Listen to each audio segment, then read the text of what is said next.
Hello.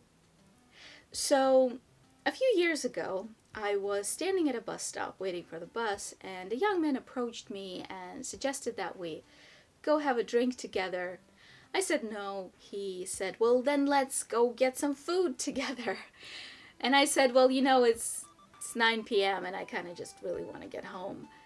But he kept speaking to me, which, he has a right to waste his time in any way he sees fit. But eventually I had to leave that bus stop because I realized that the bus is just not going to come. That route runs up to a certain point, and if you get to the bus stop too late and you've missed the last bus, you're just not going to get another one. So I had to walk to a different bus stop where a different route runs that runs much later.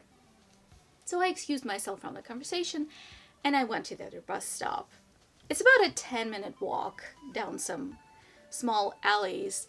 So I got to the other bus stop, and about 5 or 10 minutes later, that guy comes up to me again and keeps suggesting that we go get drink or food or something together. I my opinion hasn't changed since I walked from one bus stop to another. So I kept politely saying no. And eventually I got on the bus. Not the bus I was waiting for, just a bus. Because at that point I really just kind of wanted to get away. Plus I wasn't entirely sure if the bus I was waiting for would actually show up. So I just got on the bus that would get me in the general vicinity of where I lived. The bus was completely empty because it was late. It's not a popular route. So I was alone on the bus.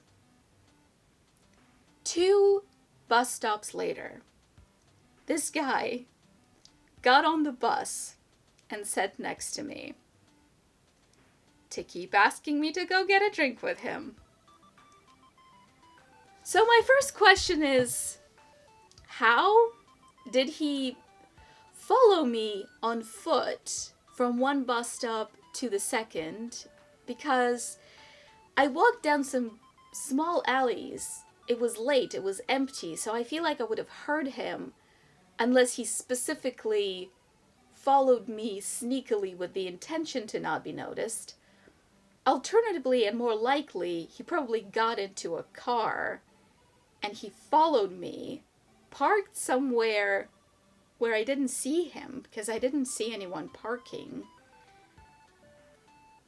And then he got out of the car and walked up to me, then got into his car when I got on the bus, followed the bus until he found a place to park, and then got on the bus, rode a whole bus stop with me, and then got off and walked back to his car. But my second and bigger question is, why? Why spend this much time and effort on someone who repeatedly rejected you? Was it a bet? Was it a dare? I feel like that wasn't about me, I feel like one of the biggest issues in human society is that we don't always understand each other's motivations. When you don't understand why another person is doing something or wants something, we try to fill it in, to guess, or if we don't get it, we presume that it's something evil or bad or wrong in some way, or that the other person is lying. A lot of humans tend to do this, and that's one of the reasons I believe why sometimes people don't understand each other and there is so much animosity, because different kinds of people don't understand each other's motivations. Now, I don't know why that guy spent that much time and effort on me. I could just brush it away with a simple solution like, oh, that was a bet or that was a dare. Maybe, but maybe not. Maybe his motivation was different and I don't know what it is. And sometimes I still think back to this. And however he got on that bus, whether he ran or drove or fucking teleported. I don't know, I'm just really curious.